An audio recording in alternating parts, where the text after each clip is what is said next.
The humans called it the Green War, though the Orcs had no name for it beyond survival. In the weeks following the destruction of their settlement, the scattered survivors of Galactic disappeared into the vast wilderness areas that still existed across the North American continent. They became ghosts, legends whispered around campfires and reported in news broadcasts that no one quite believed. Thuric led the largest group of survivors, 43 Orcs who had escaped the final battle and managed to regroup in the deep forests 200 kilometers north of their destroyed settlement. They moved constantly, never staying in one place for more than a few days, living off the land and raiding human settlements for supplies and weapons. The forest became their ally in ways that the human military had not anticipated. Orcs had evolved as hunter-gatherers before their species developed advanced technology, and those ancient skills served them well in their new environment. They could track game through terrain that baffled human hunters, construct shelters that were invisible from mere meters away, and move through dense woodland without leaving traces that human searchers could follow. "The trees here are different from those on Garak," observed Crag as the group made camp in a grove of towering pine trees. "But the principles are the same. Wood is wood, stone is stone. We can work with these materials." The elderly engineer had adapted to guerrilla warfare with surprising enthusiasm, designing weapons and tools from materials scavenged from the forest and raids on human settlements. His latest creation was a crossbow that could be constructed entirely from wood and salvaged metal, using a firing mechanism so simple that it could be built by any orc with basic hand tools. "How many can we arm?" Thuric asked, examining the weapon. "If we can obtain sufficient metal for the prod springs and bolts, perhaps 50. The humans' arrows are too light for our purposes, but their metal is excellent for our needs." Thuric nodded grimly. 50 crossbows would not win them any major battles, but they would allow his scattered people to strike at targets of opportunity without expending their dwindling supply of ammunition for their salvaged firearms. The raids began small, isolated farmhouses, hunting camps, supply convoys traveling on remote roads. The Orcs struck without warning, taking what they needed and vanishing back into the forests before human response forces could arrive. They focused on weapons, ammunition, medical supplies, and communications equipment, leaving behind only evidence of their presence, and occasionally their opponents' bodies. The psychological impact was far greater than the material damage. News broadcasts were filled with reports of mysterious attacks by unknown assailants. Witnesses described attackers of impossible size and strength, moving through the forest like living shadows. Rural communities armed themselves and demanded military protection. Politicians called for everything from martial law to nuclear strikes against the affected areas. "We're fighting an enemy we can't see against terrain we don't understand," General Williams admitted during a classified briefing to the Pentagon leadership. "Traditional military tactics are proving ineffective against an opponent that refuses to engage in conventional battles." The human response was massive and systematic. Entire divisions were deployed to the affected regions. Sophisticated sensor networks were established to detect movement in the forests. Helicopter patrols flew constant surveillance missions. Special forces units trained in unconventional warfare were deployed to hunt the alien guerrillas using their own tactics. But the Orcs had advantages that the humans were only beginning to understand.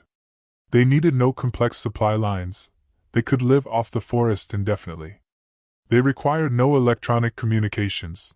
Their battlefield coordination relied on signals and tactics learned over centuries of warfare. Most importantly, they had absolutely nothing to lose. Every orc still alive was fighting for the survival of their species. The first major engagement of the guerrilla war came when a human patrol stumbled across one of the Orcs' temporary camps. Lieutenant Mike Thompson was leading a squad of rangers through a section of forest where satellite imagery had detected possible signs of enemy activity. They were using advanced thermal imaging and motion detection equipment, moving with all the caution of soldiers who knew they were hunting an opponent that had already proven capable of killing them. The attack came from above. Vorgak Bloodaxe and 5 other orc warriors had been lying motionless in the trees for over 6 hours, waiting for the human patrol to reach the predetermined ambush point. When the humans passed beneath their position, the orcs dropped from the branches like stones, landing among the enemy formation with their weapons already swinging.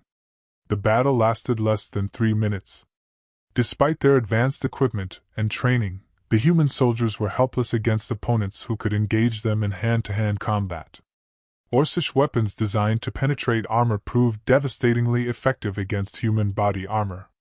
By the time the shooting stopped, 8 humans were dead, and the orcs had vanished back into the forest. But they left something behind, one of their own. Grath of the Blood Axe clan had been wounded in the engagement, taking a human bullet in the leg that shattered his femur and left him unable to walk. Rather than slow down his comrades' escape, he had chosen to remain behind, using his remaining ammunition to hold off pursuit until his clan brothers were safely away. The humans found him sitting propped against a tree, his weapon empty, bleeding from multiple wounds but still alive. When they approached, he snarled something in his alien language and tried to swing his combat axe despite his injuries. "Easy." Lieutenant Colonel Sarah Mitchell, the Special Forces officer now commanding human operations in the area, said quietly. She approached the wounded alien with her weapon lowered, studying the first live orc specimen that had fallen into human hands. Grath was massive even by Orcish standards, nearly 8 feet tall and built like a living fortress. His armor was crude but effective, crafted from what appeared to be spaceship hull plating and held together with improvised straps and buckles.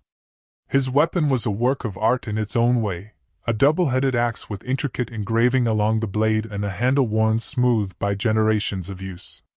Most striking were his eyes. Despite his wounds and obvious pain, they burned with an intelligence and determination that was unmistakably intelligent. This was no savage beast, but a thinking being driven by motivations that deserved understanding if not respect. "Can we communicate with him?" Colonel Mitchell asked the linguist who had been assigned to her unit. Dr. Elena Rodriguez, a professor of xenolinguistics hastily recruited from Columbia University, knelt beside the wounded orc and began speaking in various human languages, looking for any sign of recognition or response. The alien watched her with obvious interest but showed no understanding of her words. Then Grath spoke. The sounds that emerged from his throat were unlike anything in human experience, deep, guttural syllables that seemed to carry meaning through tone and emphasis as much as through specific words. But there was clearly structure to the language, patterns that suggested complex grammar and extensive vocabulary. "Record everything," Colonel Mitchell ordered. "This could be our first real opportunity to understand these beings." Over the next several hours, as military medics worked to stabilize the wounded orc's injuries, Dr. Rodriguez began the painstaking process of establishing communication. Using simple gestures, pictures drawn in the dirt, and repetitive vocalizations, she slowly began to identify basic concepts: water, food, pain, weapon, friend, enemy. Grath proved to be a surprisingly cooperative subject. Despite being a prisoner of war, he seemed genuinely interested in the communication process, correcting Dr. Rodriguez's pronunciation and expanding on concepts she introduced. By the end of the first day, they had established a vocabulary of nearly 50 words and basic concepts. It was on the second day that Grath spoke his first words in English. "Why you here?" he asked in heavily accented but unmistakable English, startling everyone within earshot. Dr. Rodriguez nearly dropped the notebook where she had been recording vocabulary. "You understand us? You speak our language?" Grath's tusked mouth twisted in what might have been a smile. "Learn fast. Need, understand enemy." The implications were staggering. If this orc could learn English in a matter of days, then the aliens were far more intelligent than anyone had assumed. More importantly, if they could communicate, then perhaps there was hope for some form of negotiated resolution to the conflict. Colonel Mitchell leaned forward. "Can you tell us why your people attacked us? Why did you come to our world?" The orc's eyes grew distant, and when he spoke, his voice carried a weight of sorrow that transcended language barriers. "Home gone. War destroyed everything. We look new home. Not know, you hear." Over the next several days, as Grath's English improved and his wounds healed, an extraordinary story emerged. The orcs were refugees, the last survivors of a species that had destroyed its own world through warfare. They had traveled across interstellar space not as conquerors, but as desperate survivors seeking a place where their people could continue to exist. "We not want fight you," Grath explained during one of their sessions. "Want live. Want children, have future. But you attack us. We defend. But you landed on our world without permission," Dr. Rodriguez pointed out. "You established a settlement on land that belonged to others." Grax struggled with the concept for several minutes before responding. "Not understand. Land belong? How own Earth? How own sky?" It was a philosophical question that struck at the heart of the conflict. To the Orcs, the idea of land ownership was apparently foreign. They saw Earth as simply another world, available to anyone who could survive on it. The concept that it might already belong to another species was as alien to them as their own existence was to humanity. The communications sessions continued for weeks, with Grax serving as both prisoner and inadvertent ambassador. Through him, human intelligence learned about Orcish culture, technology, and history. But more importantly, they began to understand that the beings they were fighting were not monsters or invaders, but people, different from humanity, perhaps, but driven by the same basic needs for survival and security. Meanwhile, in the forests, the guerrilla war continued to escalate. Thurik's raiders struck at larger targets, attacking military convoys and isolated bases with increasing sophistication. Human casualties mounted steadily, while the Orcs seemed to melt away into the wilderness after each attack, impossible to pin down or defeat through conventional means. The war was reaching a stalemate, with neither side able to achieve decisive victory over the other. The humans controlled the settled areas and had vastly superior resources, but they could not eliminate an enemy that refused to fight on their terms. The Orcs could inflict casualties and disrupt human operations, but they lacked the numbers and firepower to achieve any strategic objectives. It was a situation that could continue indefinitely, bleeding both sides white while accomplishing nothing except mutual destruction. Something would have to change if there was to be any hope of resolution. That change would come from an unexpected source: the wounded Orc prisoner who had become humanity's first real window into understanding their enemy. 3 months after Grachtha's capture, Dr. Elena Rodriguez sat across from the wounded Orc in what had become their regular meeting room, a converted storage facility at Fort Braxton that had been hastily equipped with recording equipment and translation software. The Orc's English had improved dramatically, though he still struggled with some concepts that seemed to have no equivalent in his native language. "Tell me about your children," Dr. Rodriguez said, continuing a conversation they had been having for weeks about Orcish family structures. Grachtha's expression softened in a way that was becoming familiar. Despite his fearsome appearance, the warrior became almost gentle when discussing the young of his species. "Orclings, precious beyond all treasures. On Garak, before wars, we build everything for them. Cities, schools, future. How many Orcish children survived the journey to Earth?" The question brought visible pain to Grachtha's features. 17. 17, from all clans. All that remain of our future. Dr. Rodriguez felt her heart clench. 17 children. The entire next generation of an alien species reduced to barely more than a dozen individuals. Where are they now? Hidden. Safe. Thurik, make sure they protected. But what kind life? Running, hiding, afraid, always afraid. The conversation was interrupted by the arrival of Colonel Mitchell, who entered the room with an expression of barely controlled urgency. "Dr. Rodriguez, we need to accelerate the translation process. There's been a development." She handed over a tablet displaying satellite imagery and reconnaissance reports. "Our intelligence indicates the Orcs are planning a major operation. Satellite thermal imagery shows them massing in greater numbers than we've ever detected before. They appear to be preparing for some kind of large-scale attack." Dr. Rodriguez turned to Gracht. "Is this true? Are your people planning something?" The Orc studied the images for several long moments before responding. His voice was heavy with resignation. "Yes. Final battle. Thurik decides we cannot win as we are. Must try one great strike or..."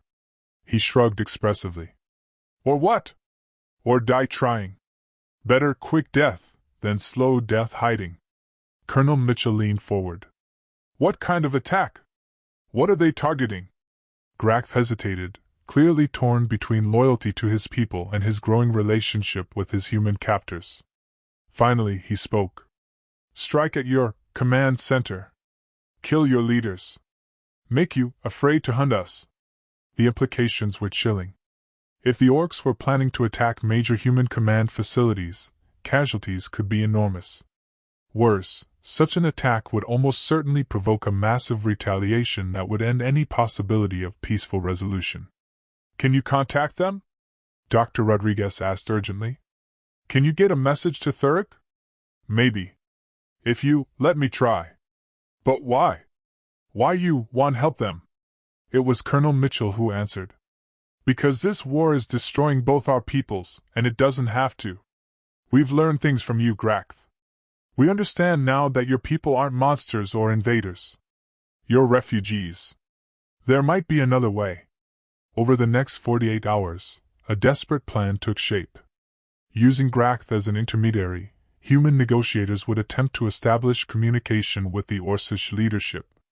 The goal was not surrender or defeat, but something that had seemed impossible just weeks earlier, a negotiated settlement that would allow both species to coexist. The first challenge was making contact.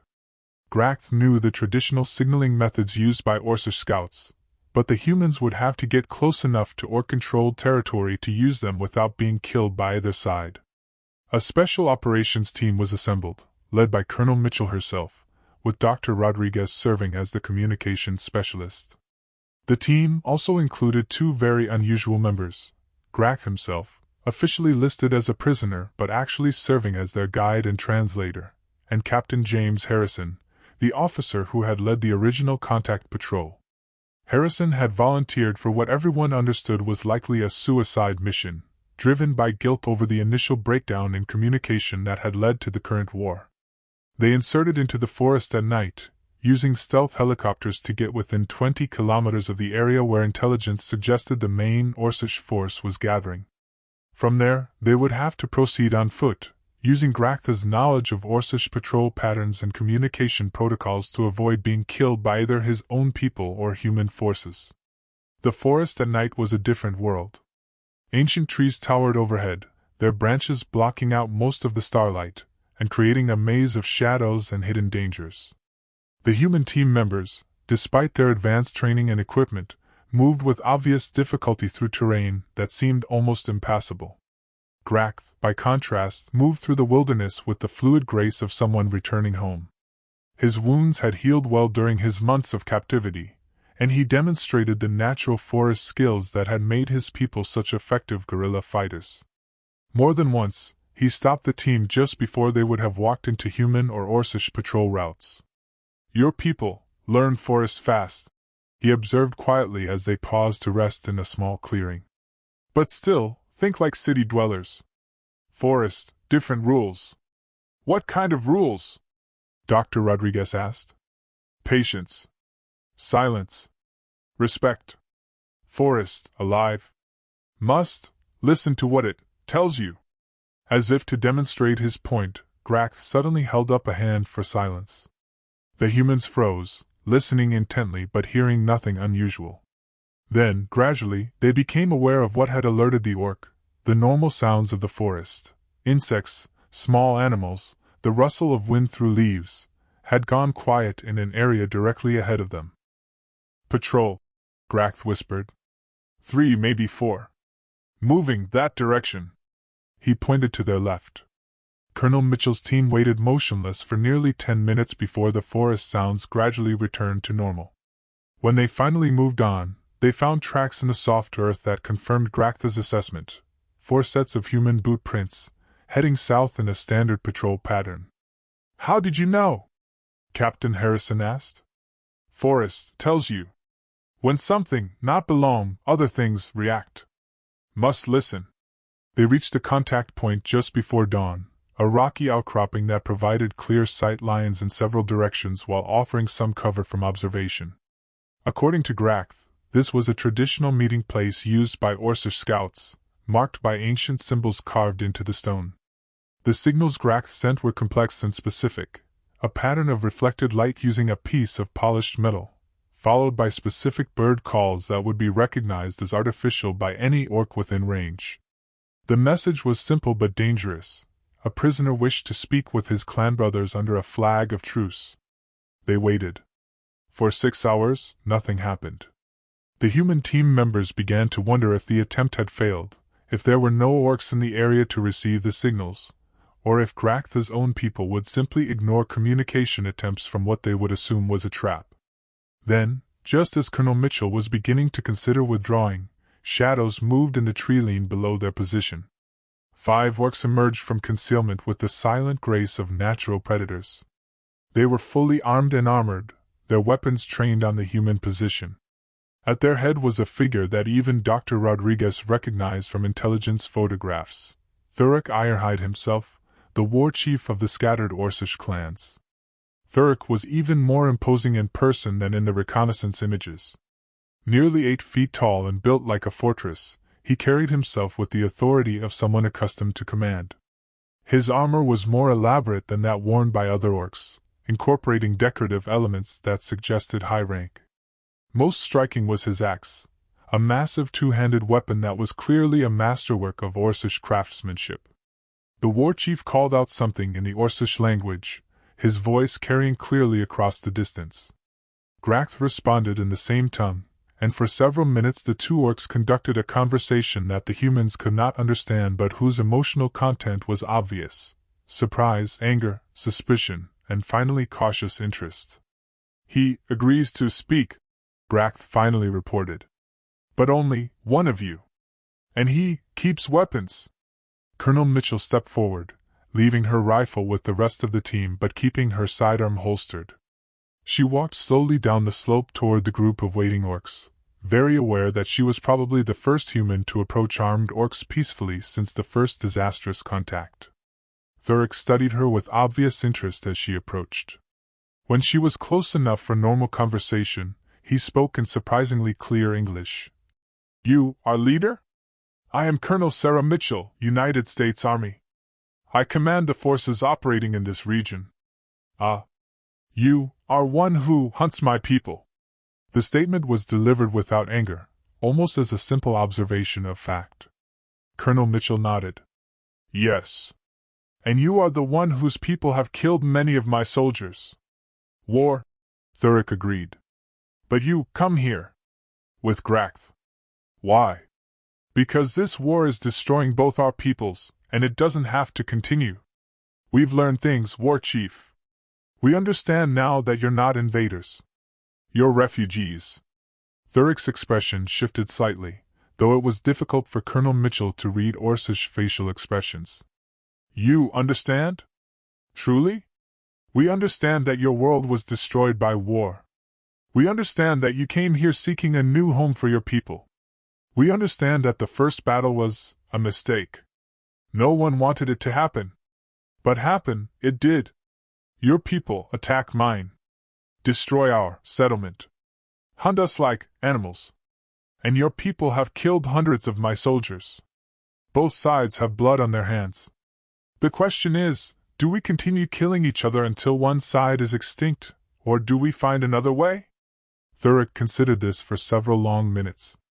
When he spoke again, his voice carried a weight of exhaustion that spoke to months of desperate survival. "What other way? Your people own this world. No place for orcs. Maybe there is. If we can find a way to share." "Share?" The concept seemed as foreign to Thuric as land ownership had been to Grath. "How share world?" It was the question that would define everything that followed. Could 2 intelligent species, so different in biology and culture, find a way to coexist on the same planet? Or were they doomed to fight until one or both were destroyed? The conversation that followed would last for hours and ultimately change the course of history for both species. But at that moment, standing in a forest clearing with armed warriors on both sides, Colonel Mitchell could only offer hope. "I don't know," she admitted. "But I think we owe it to both our peoples to try." The negotiations that followed were unlike anything in human diplomatic history. There were no conference rooms, no formal protocols, no armies of lawyers and advisors.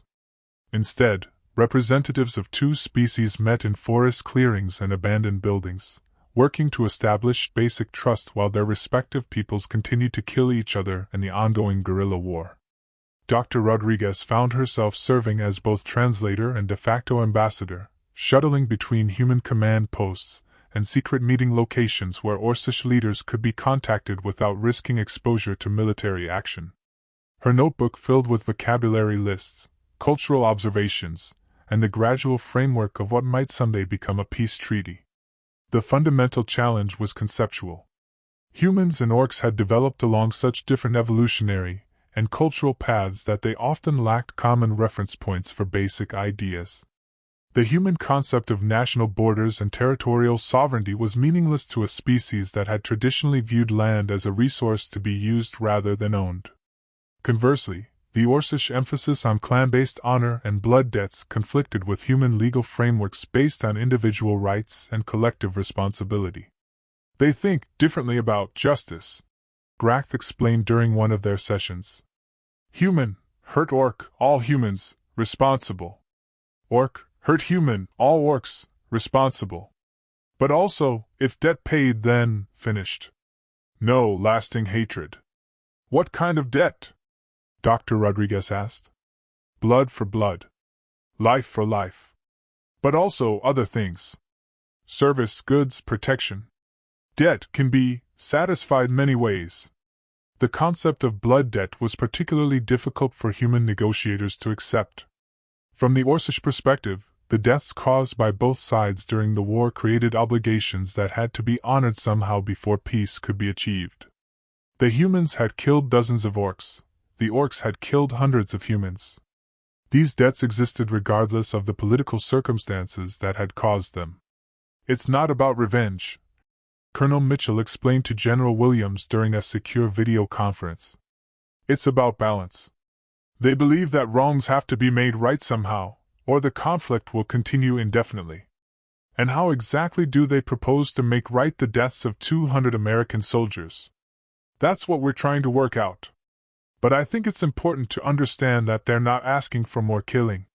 They're asking for acknowledgement, responsibility, and some form of compensation. The breakthrough came when Thurk himself proposed a solution that drew on both human and Orcish traditions. Meeting with Colonel Mitchell in an abandoned cabin deep in the forest, the war chief outlined a framework that was startling in its simplicity.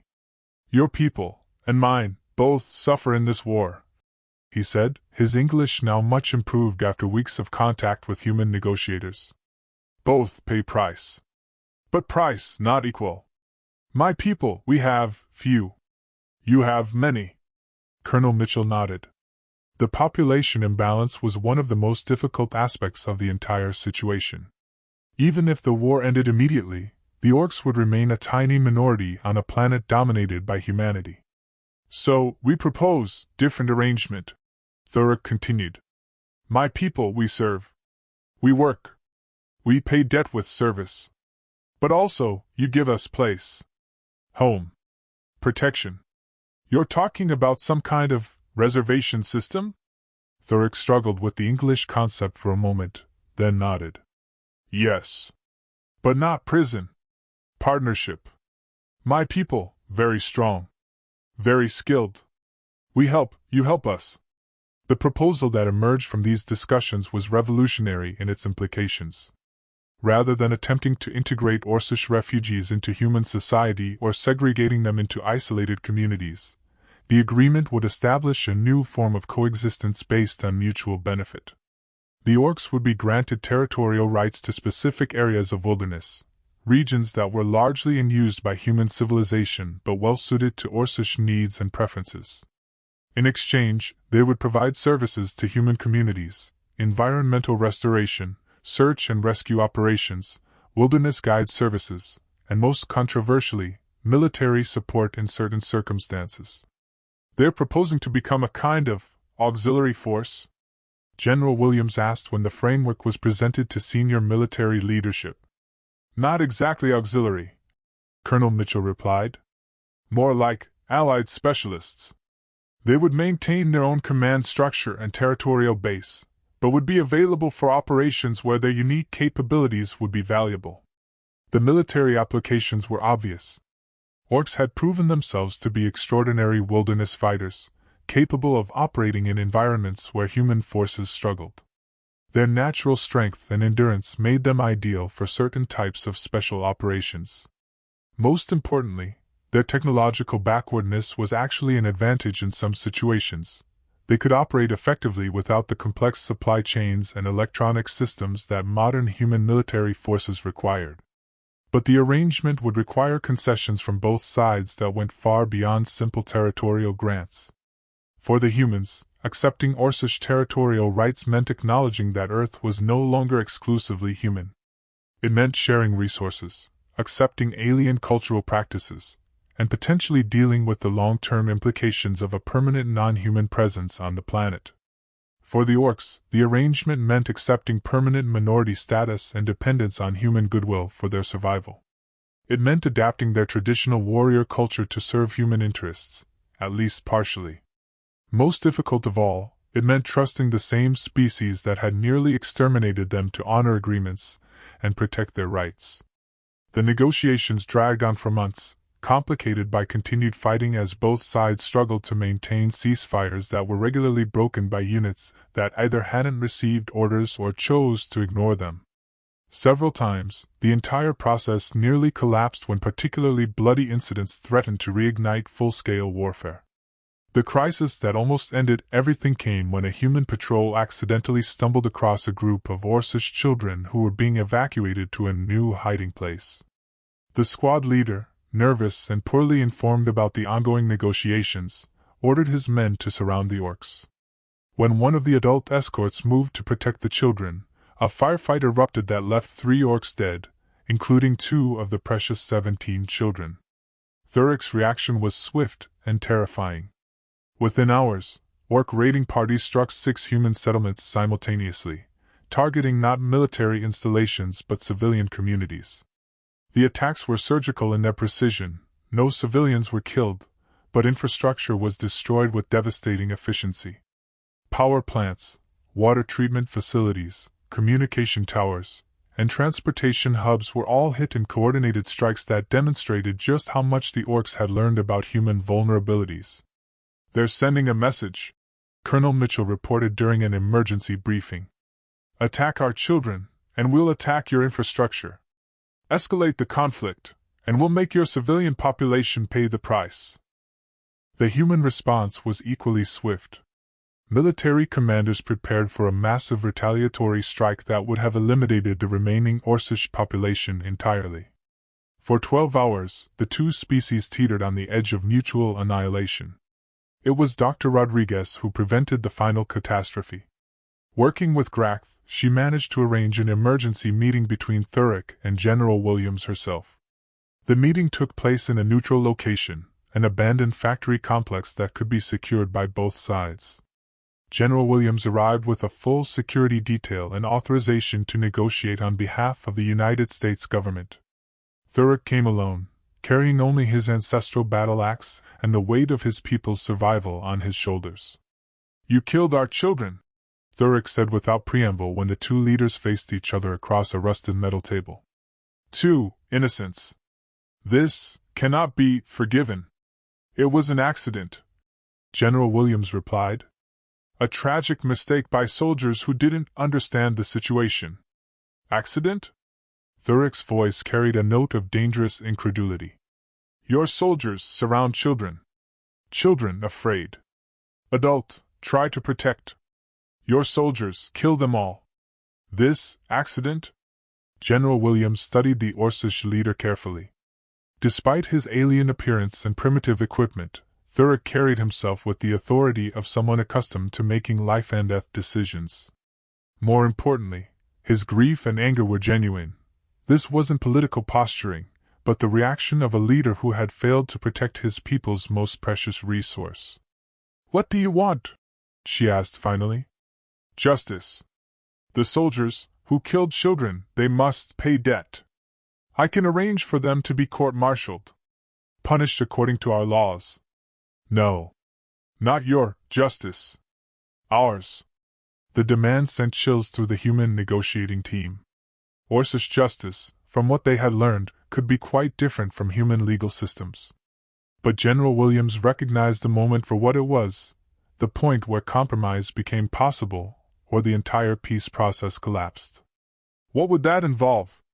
Thurik's response was surprising in its restraint. The leader of patrol. He face trial by combat. Win and debt paid. Lose. The orc shrugged. Trial by combat? You mean single combat? A duel? Ancient tradition.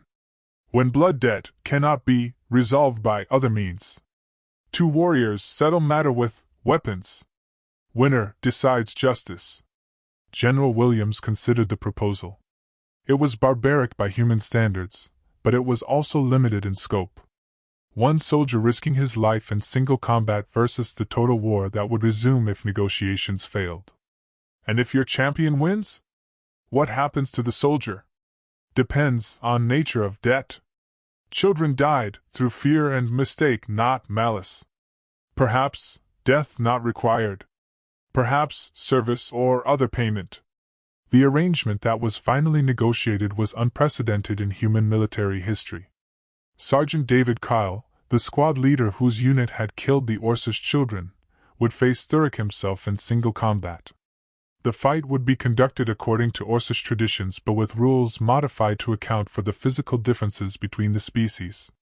Sergeant Kyle was a career soldier with 15 years of military experience, trained in multiple forms of combat, and carrying the best equipment human technology could provide.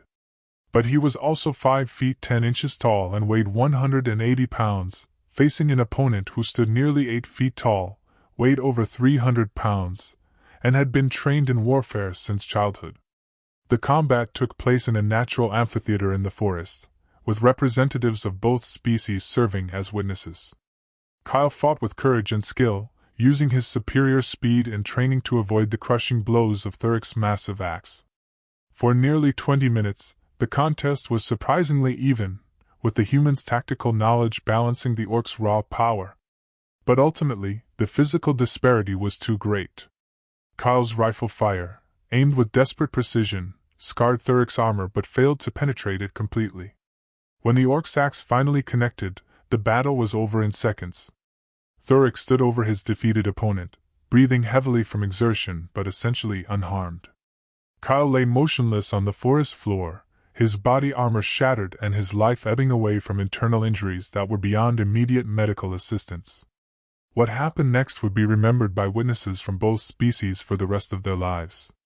Instead of delivering a killing blow or claiming victory, Thurik knelt beside the dying human soldier. "You fought well," he said quietly. "With honor. Debt is paid." Then, to the astonishment of everyone present, the Orcish war chief called for medical assistance from the human observers. Thurik himself helped carry the wounded soldier to the evacuation helicopter that rushed Kyle to the nearest trauma center. Sergeant Kyle survived, though he would never fully recover from his injuries. More importantly, his courage in accepting the challenge and Thurik's mercy in victory created a foundation of mutual respect that made further negotiations possible. The formal peace treaty was signed 3 weeks later, in a ceremony that was broadcast worldwide and marked the beginning of a new era in human history. For the first time, Earth would be shared by 2 intelligent species, working together to build a future that neither could achieve alone. The war was over. The real work of peace was just beginning. 5 years after the signing of the Terran Accords, Dr. Elena Rodriguez stood on a wooden platform overlooking the bustling settlement of New Galactic. The Orcish community had grown from a desperate collection of refugees to a thriving town of nearly 1,000 individuals, though most of the new residents were human volunteers who had chosen to live and work alongside their alien neighbors. The architecture was unlike anything else on Earth, a fusion of Orcish building traditions and human engineering that had produced structures both beautiful and functional. Massive wooden halls in the old style stood alongside workshops equipped with the latest manufacturing technology. Gardens designed according to Orcish agricultural principles produced crops that fed both species. Children of both races played together in the central plaza, their laughter echoing off buildings that represented the hopes of two worlds. "It's remarkable," said Captain Harrison, who now served as the human liaison to the Orcish territories. His original guilt over the first contact incident had transformed into a dedicated commitment to making the peace work. "Who would have thought it possible?" Dr. Rodriguez nodded, watching as a group of young orcs worked alongside human engineers to construct a new communications center. The project was typical of the cooperation that had emerged from the peace accords, humans providing advanced technology and training, orcs contributing their remarkable strength and craftsmanship. "The children make it work," she observed. "The adults still struggle with cultural differences, but the kids just accept each other as they are." It was true. The 17 Orcish children who had survived the journey from Garak were now young adults, and they had been joined by dozens more born on Earth. These new generations grew up bilingual and bicultural, equally comfortable with human technology and Orcish traditions. They served as natural bridges between the species, translating not just languages but entire ways of thinking. The integration had not been without problems. There had been incidents of prejudice and misunderstanding on both sides. Some human communities had refused to accept Orcish neighbors, while some Orcish traditionalists argued for complete separation from human society.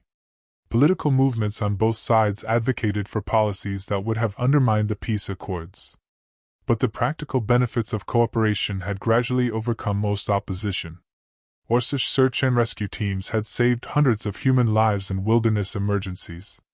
Human medical technology had extended Orcish lifespans and improved their quality of life dramatically. Joint research projects had produced innovations in everything from sustainable agriculture to advanced materials science. Most importantly, the presence of another intelligent species had fundamentally changed humanity's perspective on its place in the universe. The old assumptions about human uniqueness and superiority had given way to a more humble recognition that intelligence and culture could take many forms.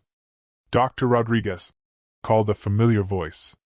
Grath approached the platform, moving with the easy grace that had replaced his old battlefield caution. The former warrior now served as one of New Garak's teachers, educating both Orcish and human children about the history and culture of Garak. "How are the new students adjusting?" Dr. Rodriguez asked. "Well. Very well. The human children, eager to learn about other worlds, asked many questions." Grath's English had become nearly flawless over the years, though he still occasionally reverted to his original speech patterns when excited or emotional. "What kind of questions?" "Same questions Orcish children ask. What was Garak like? Why did wars happen? Could it happen here?" It was the question that haunted both species. The Orcs had destroyed their homeworld through warfare and environmental devastation. Earth faced many of the same challenges: resource depletion, political conflicts, technological dangers. The presence of Orcish refugees served as a constant reminder of what could happen if those challenges were not addressed. But it also provided hope. The cooperation between humans and orcs had demonstrated that different groups could work together despite their differences. If two entirely different species could find common ground, perhaps there was hope for unity within each species as well. "The answer," Grath continued, "is that it could happen. But also, that it doesn't have to. Choice always exists. Even at the end, choice exists." Dr. Rodriguez nodded, thinking of all the choices that had brought them to this point. Thurik's decision to seek peace instead of revenge. General William's willingness to negotiate instead of pursuing total victory. Sergeant Kyle's courage in accepting trial by combat. Grath's cooperation with his human captors. Her own choice to see the orcs as people rather than monsters. Each decision had seemed small at the time, but together they had changed the course of history for both species. A commotion in the plaza below drew their attention. A group of children, both human and Orcish, had gathered around something that was causing great excitement. Dr. Rodriguez and her companions descended from the platform to investigate. At the center of the crowd was a young Orcish female named Gyra, one of the children who had been born on Earth after the peace accords. She was holding a small device that appeared to be some kind of communicator, chattering excitedly in both English and Orcish. "What's happening?" Dr. Rodriguez asked one of the human children. "Gyra built a radio," the boy replied breathlessly. "She says she can talk to space." Dr. Rodriguez felt a chill of possibility. Gyra was one of the most technically gifted of the new generation, having grown up with access to both Orcish engineering traditions and human technology. If she had indeed built a device capable of long-range communication. "Gyra," Dr. Rodriguez called. "What are you receiving?" The young orc looked up with eyes that burned with excitement. "Signals, Dr. Rodriguez. From out there." She pointed toward the sky. "Not human signals. Not Orcish. Something else." The implications were staggering. If there were other intelligent species in the galaxy, if Earth and its inhabitants were not alone, then everything would change once again.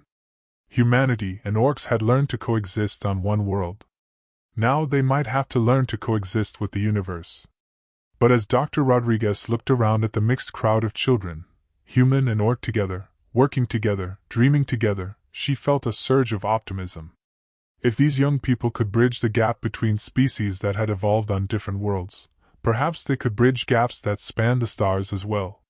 The future was uncertain, as it always was. But for the first time in either species' history, it was a future they would face together.